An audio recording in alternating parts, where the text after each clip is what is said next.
तो अब हम शुरू करेंगे तरलों के यांत्रिकी गुणों का लेक्चर नंबर 12। चलिए आज हम क्या पढ़ने वाले हैं। आज हम पढ़ेंगे पृष्ठीय ऊर्जा तथा पृष्ठ तनाव। तो चलिए आज का लेक्चर शुरू करते हैं। चलिए सबसे पहली स्लाइड है ऊर्जा और द्रव के पृष्ठ के बारे में। तो बच्चों अब हम समझेंगे कि द्रव के पृष्ठ और ऊर्जा के बीच क्या संबंध है। यह हिस्सा हमें यह बताएगा कि जब द्रव का पृष्ठ क्षेत्र बढ़ाया घटाया जाता है तो ऊर्जा पर उसका क्या प्रभाव पड़ता है। द्रव के पृष्ठ से जो ऊर्जा का संबंध क्या होता है। हमने पहले देखा था कि द्रव का हर अणु अपने पड़ोसी अणुओं के आकर्षण बल के कारण जुड़ा रहता है। अगर अब अगर हम इन आकर्षण बलों में असंतुलन लाएं यानी सतह बढ़ाएं तो हमें जो जो ऊर्जा खर्च करनी पड़ती है। इसलिए हम कहते हैं कि द्रव के पृष्ठ के साथ ऊर्जा जुड़ी होती है।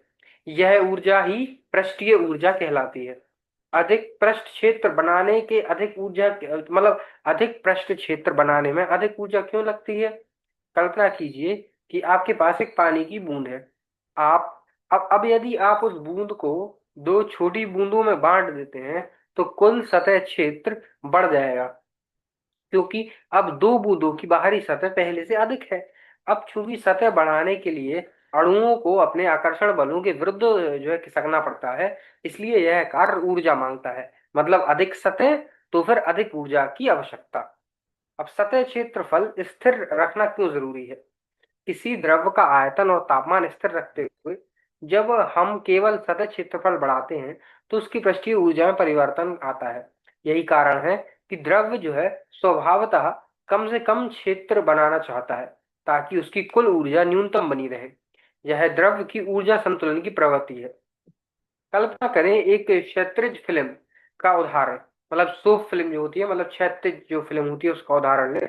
इस बात को ठीक से समझने के लिए आप एक साबुन की पतली क्षैतिज फिल्म की कल्पना कीजिए जो किसी छड़ के बीच तनी हुई है और जिसकी एक किनारी जो है स्वतंत्र रूप से हिलने डुलने के लिए खुली है।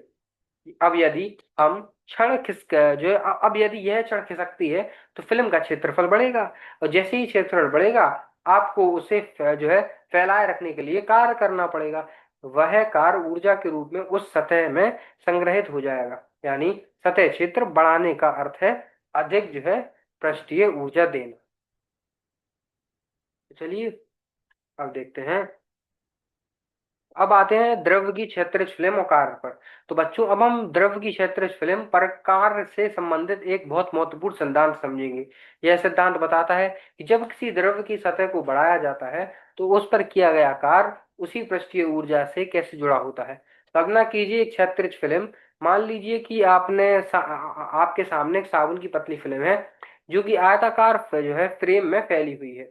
इस फ्रेम का एक किनारा इस तरह से लगाया गया है कि वह आसानी से आगे पीछे खिसक सकता है। अब जब आप उस छड़ को थोड़ी सी दूरी डेल्टा आई डेल्टा एल की तक बाहर की ओर खिसकाते हैं तो क्या होगा, फिल्म का क्षेत्रफल बढ़ जाएगा। और चूंकि सतह बढ़ाने के लिए हमें आकर्षण बलों के विरुद्ध कार्य करना पड़ता है, इसका मतलब है कि हमें ऊर्जा दी गई है। अब सतह क्षेत्रफल बढ़ाने का मतलब क्या है, अधिक ऊर्जा। अब सोचिए फिल्म का क्षेत्रफल पहले की तुलना में बढ़ गया है। जितना क्षेत्र बढ़ेगा उतनी अधिक ऊर्जा हमें देनी होगी, क्योंकि सतह क्षेत्र बढ़ाने का अर्थ है सतह पर उपस्थित अणुओं को नई स्थिति में लाना। और यह आकर्षण बलों को जो है आंशिक रूप से तोड़ने जैसा है। इसलिए नए क्षेत्रफल के साथ नई ऊर्जा भी जुड़ी होती है। यह कार्य कैसे व्यक्त किया जाता है। अब देखिए मान लीजिए कि इस छड़ को खिसकाने के लिए एक आवश्यक बल लगाया गया है। इसे हम F कहते हैं। अब इस बल से जब छड़ को डेल्टा एल दूरी तक फैलाया गया तो किया गया कार्य होगा एफ एफ गुणा डेल्टा एल। यानी किए गए कार्य को किसके बराबर होगा, बल गुणे जो है विस्थापन के। और जो है यह वही ऊर्जा है जो सतह के क्षेत्रफल को बढ़ाने में खर्च हुई। अब चलिए आगे जाते हैं। अब आते हैं ऊर्जा संरक्षण और संचित ऊर्जा में। बच्चों अब हम इस अध्याय के सबसे महत्वपूर्ण हिस्से पर पहुंच गए हैं, ऊर्जा संरक्षण और संचित ऊर्जा। यह हमें यह समझाने में मदद करता है कि जब द्रव की सतह को फैलाया जाता है तो वह ऊर्जा आखिर कहाँ जाती है और किस रूप में संचित रहती है। ऊर्जा संरक्षण का सिद्धांत लागू होता है यहाँ पर। हम जानते हैं कि ऊर्जा ना तो उत्पन्न की जा सकती है और ना ही नष्ट की जा सकती है। यह केवल एक रूप से दूसरे रूप में परिवर्तित होती है। इस सिद्धांत के अनुसार जो कार्य हम किसी द्रव्य की सतह को फैलाने में करते हैं वह नष्ट नहीं होता। वह द्रव्य की जो है आंतरिक ऊर्जा के रूप में सतह में संचित हो जाता है। यानी फैलाने के लिए जो किया गया कार्य सतह में संचित जो है अतिरिक्त ऊर्जा के बराबर होता है। अब सतह में प्रति इकाई क्षेत्रफल की ऊर्जा क्या होती है। मान लीजिए कि द्रव की फिल्म में प्रति इकाई क्षेत्रफल की ऊर्जा एस है। इसका मतलब है कि हर एक वर्ग मीटर सतह के लिए द्रव के पास 5 जो है एस जूल जो है ऊर्जा संचित है। अगर हम इस फिल्म का क्षेत्रफल एस ए में से बढ़ाते हैं तो कुल संचित जो है अतिरिक्त ऊर्जा क्या होगी। डेल्टा ई बराबर एस गुणा 2 डेल एल क्योंकि फिल्म के दो पृष्ठ होते हैं, ऊपरी और निचली सतह। इसलिए हर क्षेत्रफल वृद्धि के साथ दोनों पृष्ठों पर ऊर्जा दुगनी जो है जुड़ती है। क्यों क्यों दो पृष्ठ माने जाते हैं। यहाँ यहाँ यह समझना बहुत जरूरी है कि किसी फिल्म के अंदर वास्तव में द्रव की पतली परत होती है जो दो सतहों के बीच फैली होती है। इसका मतलब यह है कि फिल्म की हर वृद्धि में ऊर्जा दोनों सतहों पर जुड़ी है। इसलिए हम कुल ऊर्जा में दो का गुणांक लगाते हैं। परिणाम क्या है। या अब यदि पृष्ठीय ऊर्जा को ई से और पृष्ठ तनाव को टी से दर्शाएं तो किया गया कार्य जो है और इस प्रकार संचित ऊर्जा बराबर के बराबर होगी। तो किया गया कार्य किसके बराबर होगा। टी गुणा डेल्टा ए। टी क्या है पृष्ठ तनाव, डेल्टा ई क्या है सतह क्षेत्रफल में परिवर्तन और डेल्टा ई क्या है सतह में संचित वो अतिरिक्त ऊर्जा जैसा कि आपको यहाँ पे दिख रहा होगा। तो यहाँ पे डेल्टा ई बराबर टी गुणे डेल्टा ए है। तो इसका यही अर्थ है। चलिए अब बढ़ते हैं आगे। तो अब देखिए अतिरिक्त ऊर्जा का समीकरण और पृष्ठ तनाव का परिमाण। तो बच्चों अब हम अतिरिक्त ऊर्जा का समीकरण और पृष्ठ तनाव का परिणाम देखेंगे। इन दोनों के बीच का संबंध समझेंगे मतलब हम। तो चलिए अतिरिक्त ऊर्जा का जो है समीकरण देखेंगे। मान लीजिए फिल्म के दोनों पृष्ठों का पर क्षेत्रफल में परिवर्तन हुआ है 2 डेल और सतह फैलाने में किया गया कार्य कितना है F into del into L. अब ऊर्जा संरक्षण के अनुसार जो कार्य किया गया है वही सतह में जो है संचित ऊर्जा मतलब अब जो कार्य किया गया है वही सतह में संचित ऊर्जा बन गया है। ठीक है। तो एस 2 डेल एल किसके बराबर हो जाएगा एफ डेल एल के। और यह हमारा समीकरण 9.19 है। अब इस समीकरण में से एस का मान निकालते हैं तो क्या हो जाएगा एफ डेल एल बटा 2 डेल एल। डेल एल से डेल एल कट जाएगा तो क्या बचेगा F/2। अर्थात एस क्या है द्रव की सतह पर प्रति इकाई क्षेत्रफल की ऊर्जा प्रति इकाई लंबाई पर द्रव द्वारा लगाया गया बल ही एस है। यह है हमारा समीकरण 9.2 है। अब पृष्ठ तनाव का अर्थ और परिमाण परिणाम देखिए ओके। अब ध्यान दीजिए राशि एस ही वास्तव में पृष्ठ तनाव है। इसका भौतिक अर्थ है कि पृष्ठ तनाव पर किसी द्रव की सतह पर प्रति इकाई लंबाई पर लगने वाला बल है। यानी यदि कोई जो है चलायमान छड़ किसी द्रव की सतह पर तनी हो तो द्रव उस छड़ के भीतर की ओर खींचता है। तो अब द्रव उस छड़ को भीतर की ओर खींचता है और वो छड़ की प्रति इकाई लंबाई पर जो बल लगता है उसे हम पृष्ठ तनाव कहते हैं। अब पृष्ठ तनाव की इकाई क्या होती है तो वो होती है हमारी M1L0T-2। एसआई इकाई कहें तो न्यूटन पर मीटर और सीजीएस को कहें तो डायन पर सेंटीमीटर। ध्यान रहे पृष्ठ ऊर्जा का मात्रक जूल पर मीटर स्क्वायर भी न्यूटन पर मीटर के समतुल्य होता है। इसलिए पृष्ठीय ऊर्जा और पृष्ठ तनाव दोनों का भौतिक अर्थ अलग है पर संख्यात्मक इकाई समान होती है। चलिए आगे बढ़ते हैं।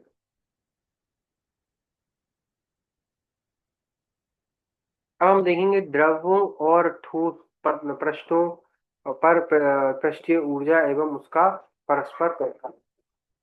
बच्चों अब तक हमने केवल द्रव का जो है स्वतंत्र सतह स्वतंत्र सतह के बारे में बात की, जहाँ द्रव हवा के संपर्क में था। लेकिन अब हम एक कदम आगे बढ़ेंगे और समझेंगे कि जब कोई द्रव किसी ठोस सतह के संपर्क में आता है, ठोस सतह के, तो वही पृष्ठीय ऊर्जा का क्या व्यवहार होता है। द्रव और ठोस पृष्ठों पर पृष्ठीय ऊर्जा का क्या विचार होता है। जब कोई द्रव किसी ठोस सतह को छूता है, जैसे पानी किसी कांच की दीवार से या तेल किसी बर्तन से, तो दोनों के अणु एक दूसरे के साथ आकर्षण या प्रतिकर्षण बल अनुभव करते हैं। अब यहाँ पृष्ठीय ऊर्जा केवल द्रव की अपनी सतह पर निर्भर नहीं करते, बल्कि दोनों पदार्थों की प्रकृति पर निर्भर करती है। पदार्थों के बीच आकर्षण और ऊर्जा में परिवर्तन क्या होता है। अगर ये दोनों पदार्थ यानी द्रव और ठोस एक दूसरे में आकर्षित करते हैं, तो उनके बीच का जो है उनके बीच का संपर्क स्थिर हो जाता है, उनकी पृष्ठीय ऊर्जा घट जाती है, क्योंकि आकर्षण के कारण प्रणाली अधिक स्थिर हो जाती है। और स्थिरता का मतलब है कम ऊर्जा स्थिति। उदाहरण के लिए पानी और कांच में परस्पर आकर्षण होता है, इसलिए पानी कांच की दीवार को गीला कर देती है, यानी वह फैल जाती है क्योंकि उसकी पृष्ठीय ऊर्जा कम हो जाती है। अब जब पदार्थ एक दूसरे को प्रतिकर्षण करते हैं, अब विपरीत स्थिति सोचिए। यदि दो पदार्थ एक दूसरे को प्रतिकर्षण करते हैं, तो उनके बीच की पृष्ठीय ऊर्जा बढ़ जाती है, क्योंकि अब प्रणाली अस्थिर है। जो है द्रव ठोस सतह पर फैलना नहीं चाहता। उदाहरण के लिए तेल और पानी या पारा और कांच। पारा कांच पर नहीं फैलता, बल्कि गोलाकार बूंद बनाता है, क्योंकि कांच और पारा के अणुओं में प्रतिकर्षण बल होते हैं। परिणाम स्वरूप उनकी पृष्ठीय ऊर्जा अधिक रहती है। और परस्पर प्रभाव का निष्कर्ष देखिए। तो इन दोनों स्थितियों में हम यह निष्कर्ष निकाल निकाल सकते हैं। यदि दो पदार्थ एक दूसरे को आकर्षण करते हैं, तो पृष्ठीय ऊर्जा घटती है और स्थिर प्रणाली बनती है। यदि दो पदार्थ एक दूसरे को प्रतिकर्षण करते हैं, तो पृष्ठीय ऊर्जा बढ़ जाती है और अस्थिर प्रणाली बनती है। इसलिए किसी भी दो पदार्थों के संपर्क और पृष्ठीय ऊर्जा उनके जो है अंतरापृष्ठीय क्षेत्र की विशेषता होती है, जो दोनों पर एक साथ निर्भर करती है। चलिए अब हम देखेंगे पृष्ठीय तनाव और प्रयोग। बच्चों, अब हम समझेंगे कि पृष्ठ तनाव केवल द्रव की सतह पर सीमित नहीं है, बल्कि यह द्रव और अन्य पदार्थों जैसे ठोस या गैस के बीच की सतह पर भी कार्य करता है। ऐसे समझिए, इसे ही हम जो है अंतरापृष्ठीय पृष्ठ तनाव कहते हैं। अब पृष्ठ तनाव की परिभाषा क्या है। जब किसी द्रव और दूसरे पदार्थ के बीच एक सतह बनती है, तो उस सतह के प्रत्येक इकाई लंबाई पर जो बल कार्य करता है, वही होता है पृष्ठ तनाव। दूसरे शब्दों में यह किसी जो है अंतरापृष्ठ पर प्रति इकाई क्षेत्रफल की पृष्ठीय ऊर्जा के बराबर होता है, यानी टी बराबर क्या होगा, F/L। अब अंतरराष्ट्रीय पृष्ठीय ऊर्जा क्या होती है। किसी द्रव के भीतर तो जो है आकर्षण बलों में संतुलित रहते हैं, पर जब वे किसी अन्य पदार्थ की सतह के संपर्क में आते हैं, तो उस सतह का आकर्षण और प्रतिकर्षण बलों में परिवर्तन होता है। इसलिए अंतरापृष्ठ पर अणुओं की ऊर्जा द्रव के अंदर के अणुओं की तुलना में अधिक होती है। इस अतिरिक्त ऊर्जा को ही कहते हैं अंतरापृष्ठीय जो है पृष्ठीय ऊर्जा। ठोस वायु और तरल वायु पृष्ठीय ऊर्जा का योग क्या है। यदि हम किसी ठोस सतह पर जो है द्रव डालते हैं, जैसे जब पानी कांच पर या तेल धातु पर, तो वही तीन प्रकार की पृष्ठीय ऊर्जा काम करती हैं। ठोस वायु पृष्ठीय ऊर्जा, तरल वायु पृष्ठीय ऊर्जा, ठोस तरल पृष्ठीय ऊर्जा। इन तीनों के योग और अंतर से यह तय होता है कि द्रव सतह पर फैलेगा या चिपकेगा। उदाहरण के रूप में पानी कांच से चिपकता है, आकर्षण अधिक है इसलिए फैलता है। पारा कांच पर नहीं चिपकता, प्रतिकर्षण अधिक तो गोलाकार बूंद बनाता है। पृष्ठीय तनाव पृष्ठीय तनाव को मापने मापने का प्रयोग। पहला है अब कैपिलरी राइज मेथड, दूसरा है डॉप वेट मेथड, तीसरा है रिंग मेथड। तो ये कुछ मेथड है, इससे हम नाप सकते हैं पृष्ठ तनाव को। अब चलिए आते हैं इस डायग्राम को समझेंगे बच्चों। अब हम सीखेंगे कि पृष्ठ तनाव को कैसे मापा जाता है, वो हम देख चुके थे। चलिए, और यह इतना महत्वपूर्ण है कि इससे हम द्रवों की ऊर्जा तक का अनुमान लगा सकते हैं। जब देखिए, चित्र 9.5 की सहायता से फिल्म को जो है तानने का सिद्धांत क्या है। इस चित्र में आप देख सकते हैं कि पतली द्रव फिल्म को जो पतली द्रव फिल्म दो समानांतर छड़ों के बीच तनी हुई है। अब ये पहले उसमें देखिए, पहली स्थिति में छड़ें संतुलन में है, फिल्म ना तो खिंची हुई है ना ढीली है। दूसरी स्थिति में हम जो है हमने छड़ को थोड़ी दूरी डी तक बाहर खींचा। अब ध्यान दो, जब हम छड़ को खींचते हैं तो फिल्म का क्षेत्रफल बढ़ता है, और इस क्षेत्रफल को बढ़ाने के लिए हम बल लगाना पड़ता है वह यह बल ही पृष्ठ तनाव का माप देता है। फिल्म का क्षेत्रफल दो पृष्ठों से बनता है, इसलिए कुल क्षेत्रफल क्या हुआ, 2L गुणा डी। कार्य कितना हुआ, F बटा डी, F गुणा डी सॉरी। और इस से पृष्ठ तनाव मिल जाएगा, पृष्ठ तनाव कितना होगा, F बटा 2L। अब देखिए, तो हाँ, चित्र 9.16 पृष्ठ तनाव का प्रत्येक जो है प्रत्यक्ष मापन। अब देखिए, अब दूसरे चित्र में आप देख सकते हैं कि प्रयोगात्मक सेटअप जिसमें एक फ्रेम या रिंग द्वारा रे रिंग द्रव की सतह पर रखी जाती है, मतलब फ्रेम या रिंग द्रव की सतह पर रखी जाती है। जब हम इसे धीरे धीरे ऊपर खींचते हैं तो सतह से यह अलग होने से पहले एक बल अनुभव होता है। इस बल को जो है वजन मापक ने जो है नापा जाता है वो उससे। यह बल पृष्ठ तनाव से संबंधित है, क्योंकि यह वह बल है जो सतह को तोड़ने या फैलाने में लगता है। इस प्रकार टी बराबर क्या होगा, F बटा 2L, जो हमने पहले भी देखा था। तो बाकी ये हमारी जो दिए गए तो जो है तापों पर कुछ द्रवों के पृष्ठ तनाव या वाष्पन जो ऊष्मा है, ये केवल कंपैरिजन के लिए देखनी है। कुछ वैल्यूज आप याद कर सकते हैं, लेकिन आपको टेबल उतनी याद करने की जरूरत नहीं है। बस यहाँ पे कंपैरिजन के लिए दी गई है, तो आप देख सकते हैं, कंपेयर कर सकते हैं इसका ताप ज्यादा है या फिर क्या है। तो यहाँ से आप दिए गए दो है तापों और कुछ द्रवों में पृष्ठ तनाव तथा वाष्प ऊष्मा और ऊष्मा देख सकते हैं। तो आज में क्या पढ़ा, आज हमने पृष्ठीय ऊर्जा तथा पृष्ठ तनाव को पढ़ा।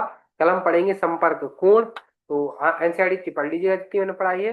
आशा है आप अगली क्लास में रिवीजन करके आएंगे। धन्यवाद। चलिए आज की क्लास पे खत्म करते हैं।